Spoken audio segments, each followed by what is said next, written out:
Coming to you from Hop Hall, this is L10, Lawrenceville's 10-minute newscast.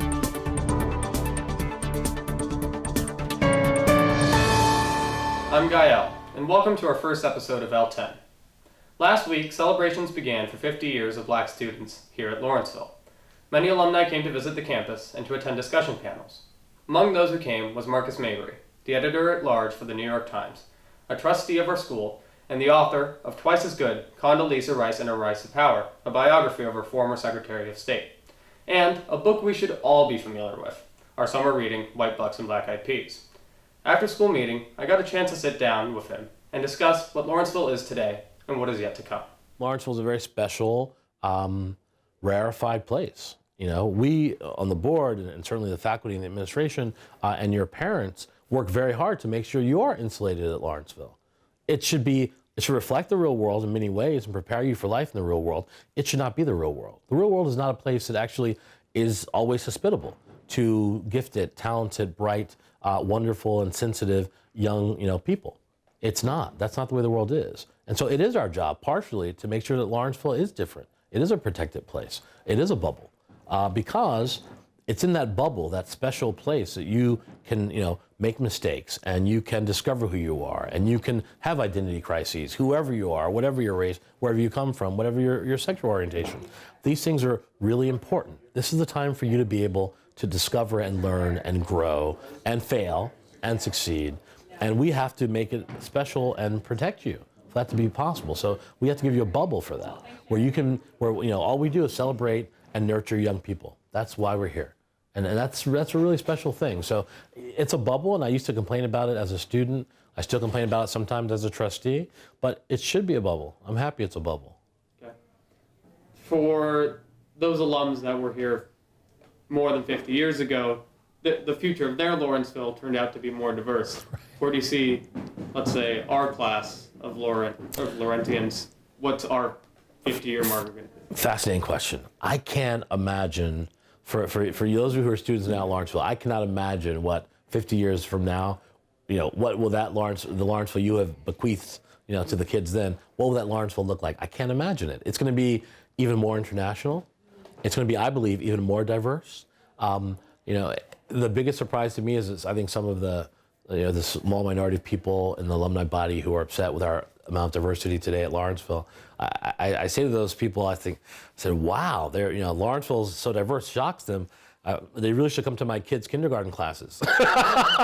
Because my kids' kindergarten classes are way more diverse than Lawrenceville today. So this is the future. The future is a globalized world full of people from all different countries and continents and races all mixing together. And that is the future. And so the Lawrenceville 50 years from now, your current Laurentians' future Lawrenceville is going to be amazing, I think, incredibly diverse.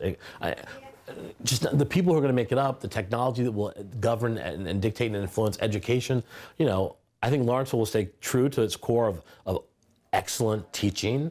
That is still the core of who we are, and I think it always will be. But if you take on the kind of diversity that is coming, that's just started and is still going to grow, and the technological changes that are going to empower teachers and students, wow. I can't imagine how fantastic that Lawrenceville will be. But I think it's going to be one, even better than we can imagine today.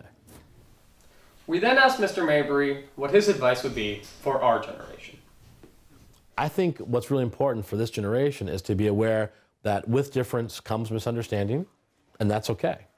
You don't have to be afraid to say, I'm ignorant, I made a mistake, I'm sorry. Don't be afraid of those things. That's number one, I would say. Don't let the difference jam you up to the point where you don't want to share your ignorance or show your ignorance. Don't share it maybe publicly, but talk to them one-on-one. Say, this is kind of an embarrassing question, and maybe you're going to think I'm stupid, but I always wondered, blah, blah, blah. And ask that question. So be courageous. You're here together, you're young people, you all want to learn from each other. Don't be afraid to ask questions. Just do it privately sometimes. My second thing is be empathetic. I hope we teach that at Lawrenceville. I think sometimes we succeed more than other times, but be empathetic. Think about what the people around you are thinking or going through. It's very easy, especially when you're an adolescent or a teenager, to very much, even when you're old sometimes, to focus on me and my perspective and what I need. Just sometimes stop yourself, look up from the Harkness table or look up on the playing field or look up in the house in the common room look around at the people who are around you and think, what might he or she be feeling or going through. When people, especially when people are like made fun of or called out, or even you're like, oh, it's just a little joke, they shouldn't be worried.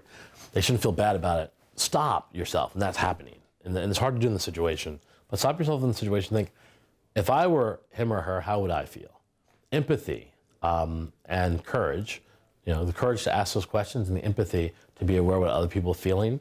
I think those are my two pieces of advice to Laurentians today in this more diverse Lawrenceville. This past weekend, the school was fortunate enough to have Las Cafeteras perform on a beautiful fall evening outside the Bunn Library. The band, in Miss Kim Sr.'s words, are a little bit of Afro-Caribbean, a little bit of hip-hop, and a little bit of cumbia. For those of you who missed their performance, here's a clip.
That wraps it up for today. Thank you so much for watching. Stay tuned for our next show on the Lawrenceville School YouTube channel. Good night.